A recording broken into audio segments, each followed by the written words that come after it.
Welcome to study with Ali sir. दरोगा mains के लिए सामान्य हिंदी का सुपर 50 प्रश्नों का सेट लेकर आया हूँ। आज का कट ऑफ 35 प्रश्न है। चलिए टेस्ट की शुरुआत करते हैं।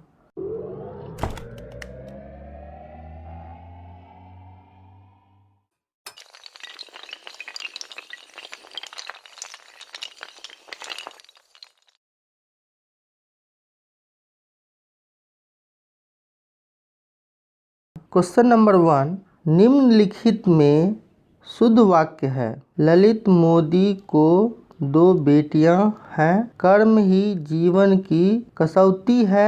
डर के मारे चोर दौड़ गया। परिवर्तन से ही विकास के चरण आगे बढ़ते हैं। इनमें से शुद्ध वाक्य कौन है? तो यहाँ पे को है, ललित मोदी को। यहाँ पे होना चाहिए कि ललित मोदी के 2 बेटियां हैं। तो ये वाक्य क्या हो जाता? शुद्ध हो जाता। कर्म ही जीवन की कसौटी, यहाँ पे क्या होना चाहिए?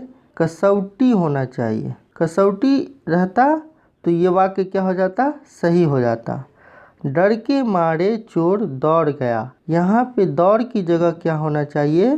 भाग होना चाहिए। तो ये वाक्य क्या हो जाता? सही हो जाता। तो पहला क्वेश्चन का सही आंसर क्या है? पहला क्वेश्चन का सही आंसर है डी। आइए नेक्स्ट क्वेश्चन की तरफ बढ़ते हैं। क्या है नेक्स्ट क्वेश्चन? निम्नलिखित बोध शब्द का समानार्थी शब्द है। शान, विस्मृति, बोझ, अनुभूति। तो 2 का सही आंसर क्या होगा? 2 का सही आंसर है डी। क्या है 2 का सही आंसर? डी, अनुभूति। अनुभूति बोध का समानार्थी शब्द है। नेक्स्ट क्वेश्चन की तरफ बढ़ते हैं। निम्नलिखित में शुद्ध वाक्य है। 3 नगरों का नाम बताएं। 3 नगर के नाम बताएं। 3 नगरों के नाम बताएं। 3 नगर का नाम बताएं। अब यहाँ हम देखते हैं कि यहाँ 3 नगर दिया हुआ है, यहाँ भी 3 नगर दिया हुआ है। तो ये अपने आप क्या हो गया? गलत हो गया, क्योंकि 3 नगरे रहता या 3 नगरों। अब हमको ए और सी में बताना है कि कौन सही है। यहाँ पे क्या लिखा हुआ है? 3 नगरों का, 3 नगरों के। तो इसमें हमारा क्या सही आंसर हो गया? 3 का सी सही आंसर हो गया। नेक्स्ट क्वेश्चन की तरफ चलते हैं। मुहावरा का अर्थ क्या है? लाल पीला होना, बहुत क्रोध करना, बिल्कुल बदल जाना, अत्यधिक घमंड करना, लाल पीला रंग डालना। तो 4 का सही आंसर क्या हो जाएगा? 4 का सही आंसर ए, बहुत क्रोध करना। नेक्स्ट क्वेश्चन की तरफ बढ़ते हैं। निम्नलिखित में इत्यादि शब्द का सही संधि विच्छेद है। इति जोर आदि, इत जोर आदि, इति जोर यादि, इत जोर आदि। तो 5 का सही आंसर क्या होगा? ए हो जाएगा, इति जोर आदि। नेक्स्ट क्वेश्चन की तरफ चलते हैं। क्या है नेक्स्ट क्वेश्चन? 9, 2, 11 होना, मुहावरे का क्या अर्थ है? 9, 2, 11 होता है। साथ साथ रहना, भाग जाना, गणित में निपुण होना। क्वेश्चन नंबर 6 का सही आंसर क्या है? सही आंसर होगा सी, भाग जाना। 9, 2, 11 होना मतलब भाग जाना। नेक्स्ट क्वेश्चन क्या है? महाकवि कालिदास किस अलंकार के लिए प्रसिद्ध हैं? उपमा, श्लेष, रूपक, उत्प्रेक्षा। तो क्वेश्चन नंबर 7 का सही आंसर क्या हो गया? ए हो गया, उपमा। क्वेश्चन नंबर 8 की तरफ चलते हैं। क्या है क्वेश्चन नंबर 8? निम्नलिखित में उज्ज्वल, है ना, शुद्ध उज्ज्वल ऐसा ही लिखा जाता है, शब्द का सही संधि विच्छेद है। उज्ज जोर ज्वल, उज्ज जोर ज्वल, उत जोर ज्वल, उज्ज जोर वल। तो क्वेश्चन नंबर 8 का सही आंसर क्या होगा? सी होगा, उत जोर ज्वल। नेक्स्ट क्वेश्चन की तरफ चलते हैं। क्या है नेक्स्ट क्वेश्चन? निम्नलिखित में अभिज्ञ शब्द का विलोम है। भिज्ञ, सभिज्ञ, अनभिज्ञ, सुभिज्ञ। क्वेश्चन नंबर 9 का सही आंसर है सी, अनभिज्ञ। नेक्स्ट क्वेश्चन की तरफ चलते हैं। जिसकी आशा न की गई हो उसे कहा जाता है। निराशा, अप्रत्याशित, उपेक्षा, असंभव। क्वेश्चन नंबर 10 का सही आंसर है बी, अप्रत्याशित। क्वेश्चन नंबर 11 पे चलते हैं। निम्नलिखित में से कौन सा शब्द द्रव्य का पर्यायवाची नहीं है? यहाँ पे ध्यान देना। आप क्वेश्चन देखें, यहाँ पे कभी कभी गलती हो जाता है, नहीं को भी ध्यान से क्वेश्चन को ध्यान से पढ़ा कीजिए, ठीक ना। तो निम्नलिखित में से कौन सा शब्द द्रव्य का पर्यायवाची नहीं है? तो संपत्ति, धन, विभूति, पद्माकर। तो संपत्ति भी पर्यायवाची है, धन भी पर्यायवाची है, विभूति भी पर्यायवाची है। पद्माकर जो है, पद्माकर क्या होता है? इसका अर्थ होता है तालाब। इसका अर्थ क्या होता है? तालाब होता है। ये तालाब का पर्यायवाची शब्द है पद्माकर। नेक्स्ट क्वेश्चन की तरफ चलते हैं। निम्नलिखित में से लोकोक्ति को चुनें। आबनूस का कुंदा, थाली का बैगन, तेली का बैल, कहाँ राजा भोज, कहाँ गंगू तेली। आबनूस का कुंदा का अर्थ होता है बहुत ही काला व्यक्ति, अत्यंत काला व्यक्ति। थाली का बैगन सिद्धांतहीन या अवसरवादी।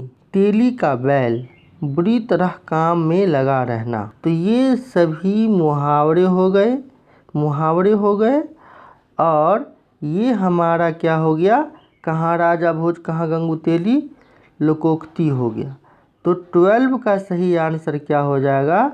डी हो जाएगा। क्वेश्चन नंबर 13 देखते हैं।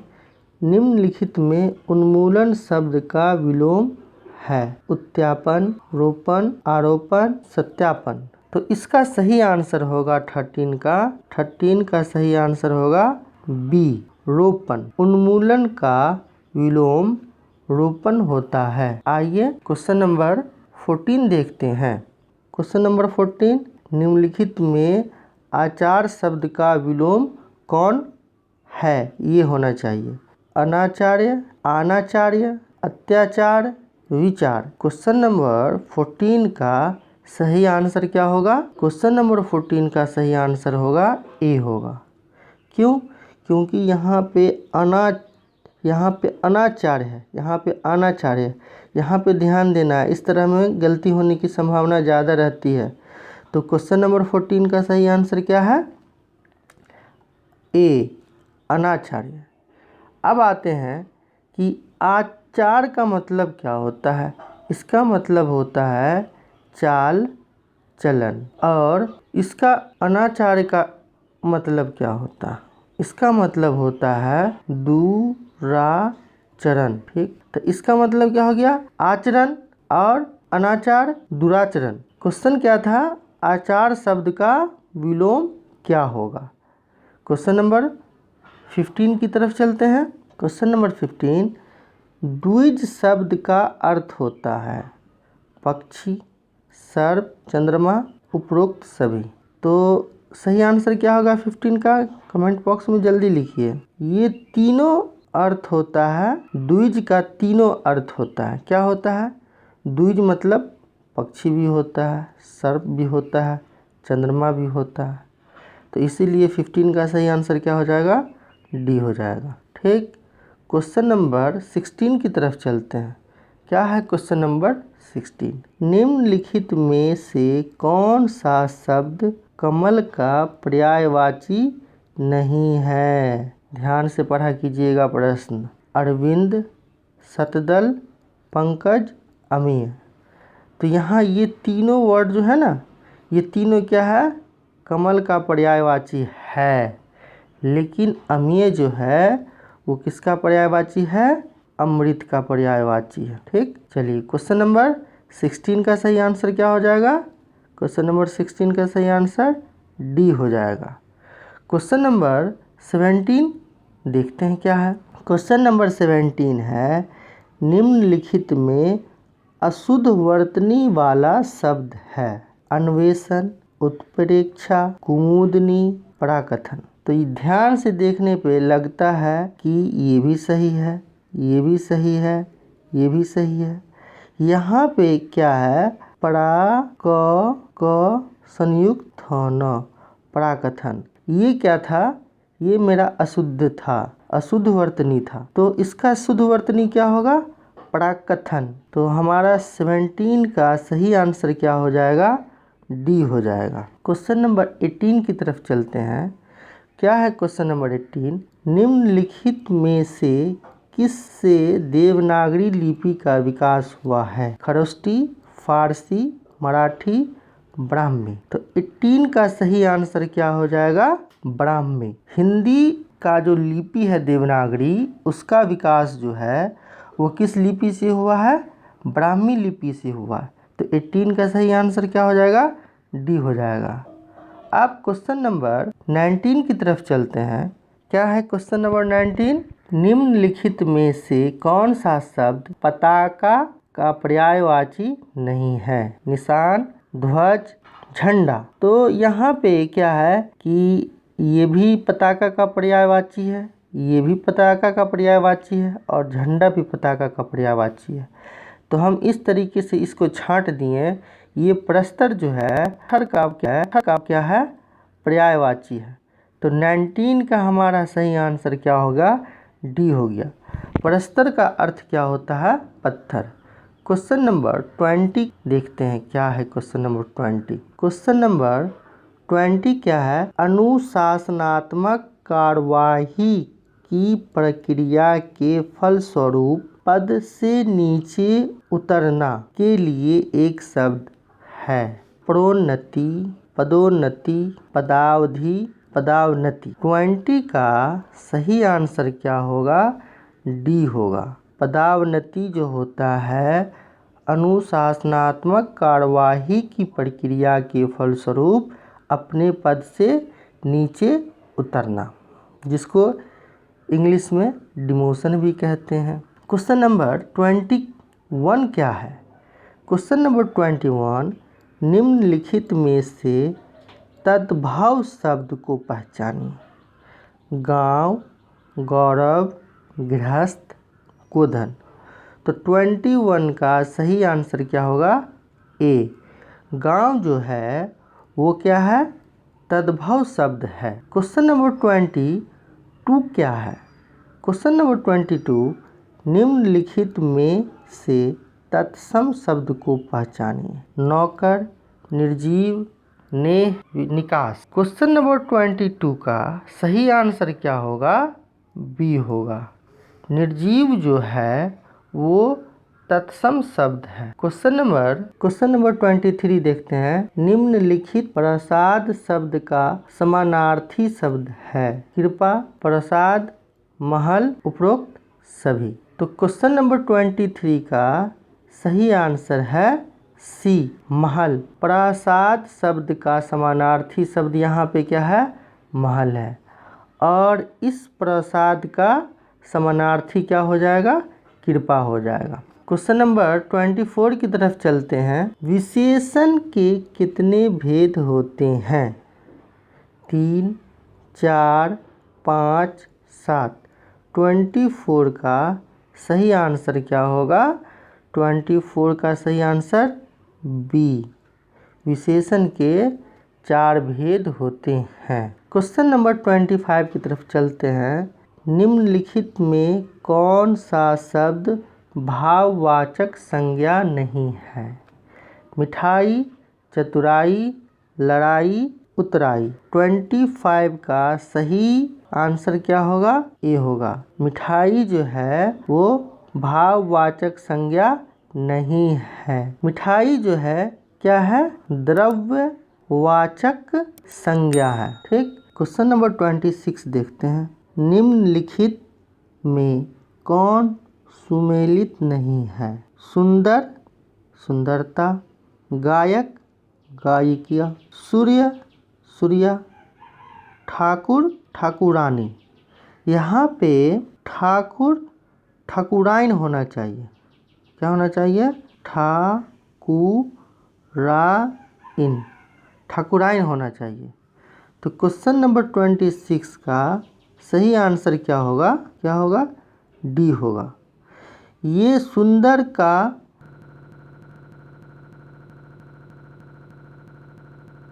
सूर्य का स्त्रीलिंग सूर्या, तो ठाकुर का स्त्रीलिंग क्या होगा?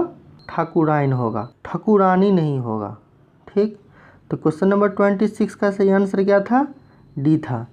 क्वेश्चन नंबर 27 देखते हैं, क्या है क्वेश्चन नंबर 27? निम्नलिखित में कौन सुमेलित है? मैं पढ़ता हूँ सामान्य वर्तमान, मैं पढ़ा सामान्य भूत, मैं पढ़ूंगा सामान्य भविष्य। तो क्वेश्चन नंबर 27 का सही आंसर क्या होगा? डी होगा। उपरोक्त सभी क्या है?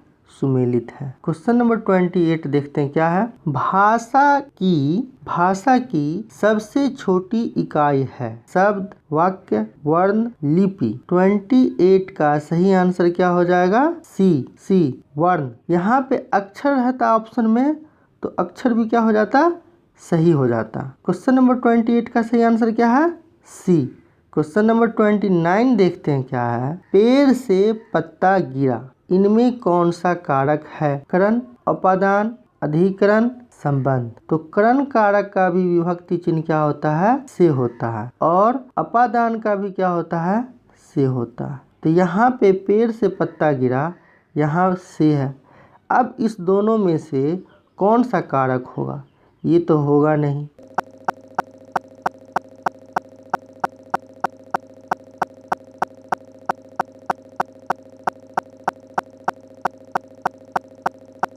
अलगाव होना या किसी से कोई चीज़ अलग होना।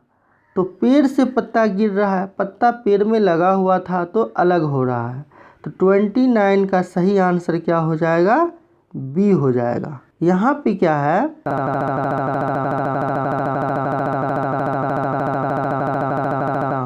तो कलम क्या है? एक साधन है। तो कलम से लिखता हूँ, यहाँ पे से क्या हो गया? करण कारक हो गया। क्वेश्चन नंबर 29 तो हो गया। क्वेश्चन नंबर 30 देखते हैं। क्वेश्चन नंबर 30, सरकारी पत्र की भाषा कैसी होनी चाहिए? साहित्यिक, मुहावरेदार, औपचारिक, विद्वतापूर्ण। क्वेश्चन नंबर 30 का सही आंसर सी है, औपचारिक। सरकारी पत्र की भाषा औपचारिक होनी चाहिए। क्वेश्चन नंबर 31 देखते हैं, क्या है?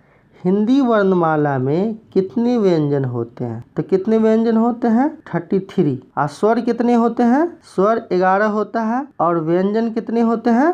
33 होते हैं। क्वेश्चन नंबर 32 देखते हैं, क्या है? ऊंचाई शब्द में कौन प्रत्यय है? आई, इक, चाई, आई। 32 का सही आंसर क्या होगा? जल्दी से कमेंट बॉक्स में डालिए। 32 का सही आंसर होगा डी, आई। उप्स, यहाँ प्रत्यय है। प्रत्यय क्या है? वह शब्दांश जो किसी शब्द के अंत में लगकर नए शब्द का निर्माण करता है और उसके अर्थ को बदल देता है, क्या कहलाता है? प्रत्यय कहलाता है। तो उपस्वर्ग और प्रत्यय का परिभाषा भी याद रखिए और पहचानने का भी सीखिए। क्वेश्चन नंबर 33 देखते हैं, क्या है? यथाशक्ति में कौन समास है? अवयवी भाव, तत्पुरुष, बहुव्रीहि, द्विगु। यथाशक्ति में कौन सा समास है? तो इसका सही आंसर क्या होगा? 33 का ए हो जाएगा, अवयवी भाव। कैसे? तो पहला पद जो है यहाँ यथा क्या है? प्रधान है, और क्या है? अवयव है। ठीक, यथाशक्ति का अर्थ होता है शक्ति के अनुसार। तो क्वेश्चन नंबर 33 का सही आंसर क्या होगा? ए हो गया। ठीक, अब आते हैं क्वेश्चन नंबर 34 पर। क्वेश्चन नंबर 34 क्या है? निम्नलिखित कौन सुमेलित नहीं है?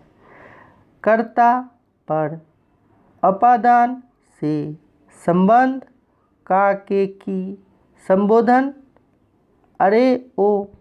यहाँ पे 34 का सही आंसर क्या हो जाएगा? ए हो जाएगा। कर्ता का विभक्ति चिन्ह पर नहीं होता है। कर्ता का विभक्ति चिन्ह क्या होता है? ने होता है। तो ये तो सुमेलित नहीं था, इसीलिए हमारा आंसर क्या होगा? ए हो गया। क्वेश्चन नंबर 35 की तरफ चलते हैं। उपहार शब्द में कौन उपस्वर्ग है? उपस्वर्ग किसे कहते हैं? वह शब्दांश जो किसी शब्द के पहले लगकर उस शब्द के अर्थ को बदल दे और नए शब्द का निर्माण करे। यहाँ पे देखिए, उप जोड़ हार, हार मतलब हार जाना, उप क्या हो गया हमारा? उपस्वर्ग हो गया। अब इसमें देखते हैं, यहाँ है हमारा उप, तो 35 का सही आंसर क्या हो जाएगा? 35 का सही आंसर डी हो जाएगा। अब आते हैं क्वेश्चन नंबर 36 पर। व्याकरण में वचन शब्द का सही अर्थ क्या है? तो वचन शब्द का सही अर्थ होता है बोली, लेकिन यहाँ पे व्याकरण की बात हो रही है, तो व्याकरण के अनुसार वचन शब्द का सही अर्थ हो जाएगा संख्या। तो हमारा क्वेश्चन नंबर 36 का सही आंसर क्या हो जाएगा? डी हो जाएगा। ठीक, आते हैं क्वेश्चन नंबर 37 पे। क्वेश्चन नंबर 37 है, जिसने देश के साथ विश्वासघात किया हो के लिए एक शब्द। बागी, विश्वासघाती, विद्रोही, देशद्रोही। 37 का सही आंसर होगा डी। क्या होगा? डी, विद्रोही। क्वेश्चन नंबर 37 देखते हैं। जिसने देश के साथ विश्वासघात किया हो के लिए एक शब्द है। बागी, विश्वासघाती, विद्रोही, देशद्रोही। 37 का सही आंसर क्या हो जाएगा? डी हो जाएगा, देशद्रोही। क्वेश्चन नंबर 38 की तरफ चलते हैं। क्वेश्चन नंबर 38 है, सु जोड़ आगतम में कौन संधि है?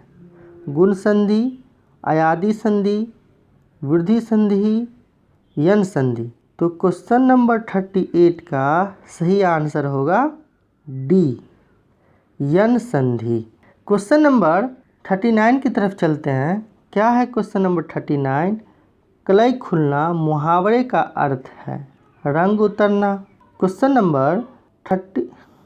नंबर 39 देखते हैं। कलई खुलना मुहावरे का अर्थ है रंग उतर जाना, सच्चाई का पता लगना, भेद प्रकट करना, चमक का गायब होना।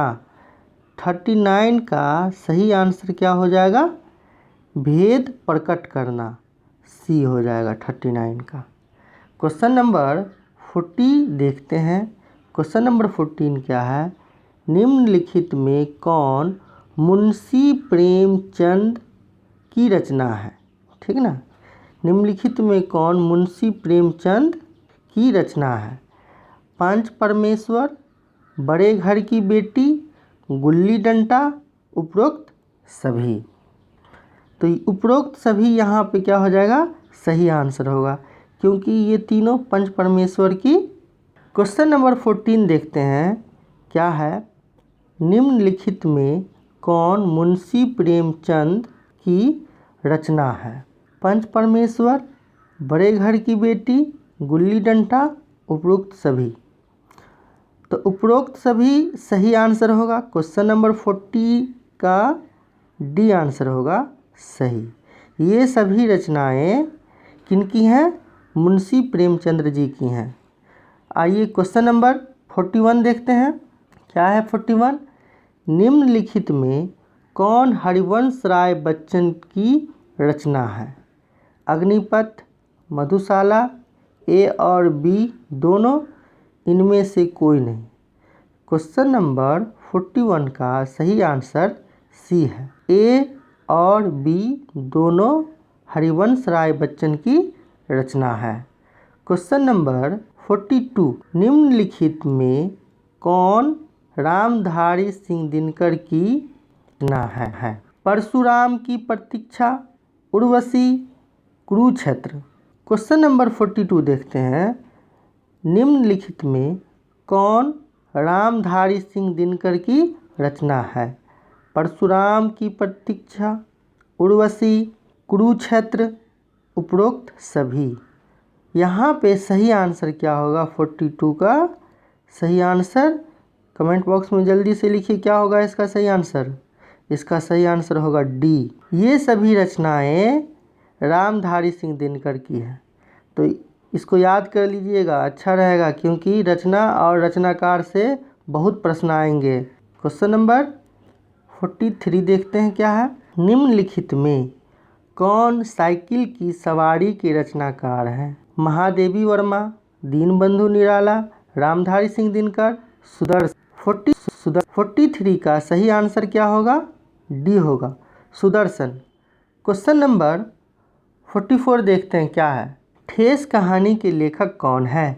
प्रेमचंद, फणीश्वर नाथ रेणु, रामधारी सिंह दिनकर, सुदर्शन।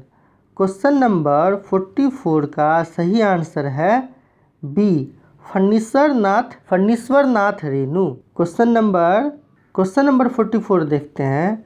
ठेस कहानी के लेखक कौन है?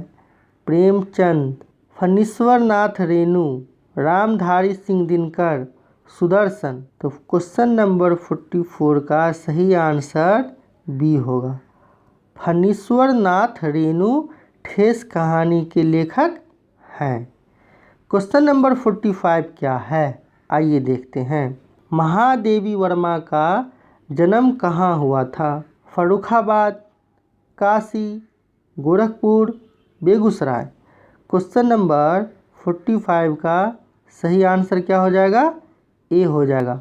फर्रुखाबाद जो है वो महादेवी वर्मा का जन्म स्थान है। क्वेश्चन नंबर 46 देखते हैं क्या है। क्वेश्चन नंबर 46, रामधारी सिंह दिनकर को ज्ञानपीठ पुरस्कार कब मिला? 1972 ईस्वी, 1973 ईस्वी, 1974 ईस्वी, 1975 ईस्वी। तो इसका 46 का सही आंसर क्या है? ए है, 1972 ईस्वी में रामधारी सिंह दिनकर को ज्ञानपीठ पुरस्कार प्राप्त हुआ था। क्वेश्चन नंबर 47 देखते हैं क्या है। क्वेश्चन नंबर 47, कालिदास की पत्नी का नाम क्या था? रूपमती, विद्योत्तमा, यशोदा, इंद्रावती। क्वेश्चन नंबर 47 का सही आंसर बी, विद्योत्तमा कालिदास की पत्नी का नाम था। क्वेश्चन नंबर 48 देखते हैं क्या है।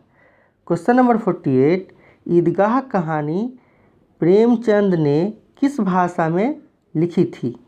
हिंदी, उर्दू, फारसी, बंगाली। 48 का सही आंसर क्या हो जाएगा? बी हो जाएगा। ईदगाह कहानी को मुंशी प्रेमचंद जी ने उर्दू भाषा में लिखी थी। क्वेश्चन नंबर 49, निम्नलिखित में कौन छायावादी कवि है? भारत भूषण अग्रवाल, तुलसीदास, सुमित्रा नंदन पंत, नागार्जुन। 49 का सही आंसर क्या होगा? छायावादी कवि सुमित्रा नंदन कहते हैं। तो क्वेश्चन नंबर 49 का सही आंसर हो गया सी। क्वेश्चन नंबर 50 देखते हैं। आखिरी प्रश्न है, कामायनी के लेखक कौन है? सुमित्रा नंदन पंत, नागार्जुन, जयशंकर प्रसाद, महादेवी वर्मा। क्वेश्चन नंबर 50 का सही आंसर क्या है? सी है, जयशंकर प्रसाद कामायनी के क्या है? लेखक हैं। कैसा लगा? आप अपना स्कोर और अपना कमेंट ज़रूर कमेंट बॉक्स में डालिए।